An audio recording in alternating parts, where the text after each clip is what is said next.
안녕하세요. 장애인 차별편에 대해 소개하겠습니다. 먼저 목차는 장애란 무엇일까? 올바른 표현. 현실에서 장애인 차별이 되고 있는 사례. 장애인 차별금지법. 각종 장애의 유형들. 저희가 장애를 가진 사람들에게는 어떻게 대해야 하는지 등 순서로 장애인들이 차별에서 어떻게 해서 벗어날 수 있는지 인식 개선에 도움이 될 수 있게 발표를 하겠습니다. 소개하기 앞서 장애란 무엇인지 알아볼까요? 장애란 심리적, 정신적, 지적, 인지적, 발달적 혹은 감각적으로 신체적 기능이나 구조에 문제가 있어 활동을 하는데 한계가 있거나 삶을 사는데 방해가 되는 요소들을 통합적으로 지칭하는 말입니다. 2020년 기준으로 현재 우리나라 장애인 인구는 약 265만 명으로 전체 인구의 5.2%의 비율을 차지하고 있습니다. 소수에 속해 있어서 사람들에게 불리는 표현들도 생활 속의 시설 사용 등 차별받는 경우들이 일삼고 있습니다. 소수라 해서 다르게 대하거나 차별하지 않고 존중해줘야 하는 몫이라 생각합니다. 흔히 장애인을 부르는 표현들 속에서부터 차별을 받고 있습니다. 장애인들 중에는 시각장애인, 정신지체장애인, 청각장애인 등 다양한 유형의 장애인들이 있습니다. 각종 유형별 장애인을 지칭하는 올바른 표현법이 있으며 시각장애인은 맹인, 청각장애인은 농인이라 부르는 것이 올바른 표현입니다. 하지만 올바른 표현법을 잘 몰라 눈살을 찌푸리게 되는 적도 몇 차례 경험했었는데요.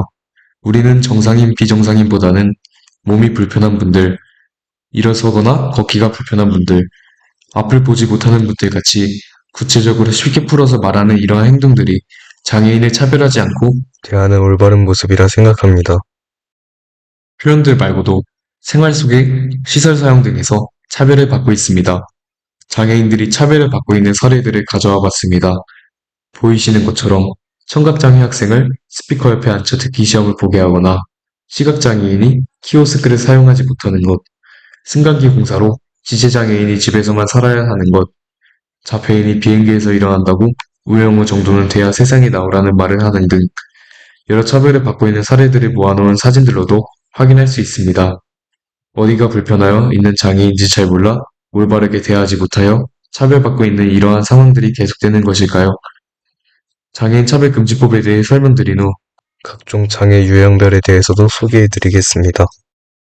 장애인 차별금지법이 아직 생기지 않은 것이냐? 그것도 아닙니다. 장애인 차별금지법은 이미 존재하고 있습니다. 제1조 이 법은 장애인의 인간다운 삶과 권리 보장을 위한 국가와 지방자치단체 등의 책임을 명백히 하고 장애인의 복지와 사회활동 참여 증진을 통하여 사회통합에 이바지함을 목적으로 한다. 두 번째는 제8조 누구든지 장애를 이유로 정치, 경제, 사회, 문화생활의 모든 영역에서 차별을 받지 않고 차별해서는 안 되며 장애인의 장애를 이해하기 위하여 노력해야 한다라는 뜻이 담겨 있습니다. 장애인의 장애를 이해하기 위해 장애의 유형을 알아야 한다고 생각합니다. 그래서 장애 중 대표적인 청각장애, 지체장애, 시각장애, 자폐장애에 대해 조사해 보았습니다. 먼저 지체장애는 골격, 근육, 신경계통의 질환, 손상, 기능 및 발달 이상으로 신체의 이동과 움직임 등의 제한이 있는 장애입니다. 두 번째 청각장애는 뇌로부터 대뇌에서 소리를 이해하기까지의 청각 경로에 장애를 입어 주로 듣기가 어려운 장애입니다. 시각장애는 시력, 시야, 광각, 색각, 안구 운동 등 시각의 각가지의 기능장애입니다. 마지막으로 자폐장애는 심각한 부정응을 나타내는 대표적인 발달장애를 의미합니다. 각종 불편한 것들이 달라 다양한 유형의 신체적 장애, 정신적 장애 등이 있음을 알아보았습니다. 어느 부분이 불편하여서 있는 장애인지를 알게 된다면 유형별 장애에 따라 어떻게 대하는 게 올바른 모습인지 이해를 하며 대할 수 있을 것입니다. 어떻게 대하는 게 올바른 모습인지 생각이 드셨나요? 장애를 가진 사람은 어떻게 대해야 할까요? 먼저 시각장애를 가진 사람에게는 음성 전달을 명확하게 해주는 것으로 조금이나마 존중하며 대하는 좋은 방법일 것입니다. 그 다음 청각장애를 가진 사람에게는 소리가 들리지 않는 관계로 입 모양을 명확하게 해주거나 행동을 섞어 말해주는 것입니다.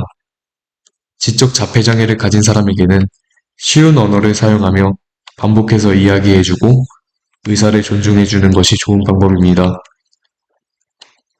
이렇게 장애에 대해 이해해가며 함께 만들어가는 행복한 사회를 만들었으면 좋겠습니다.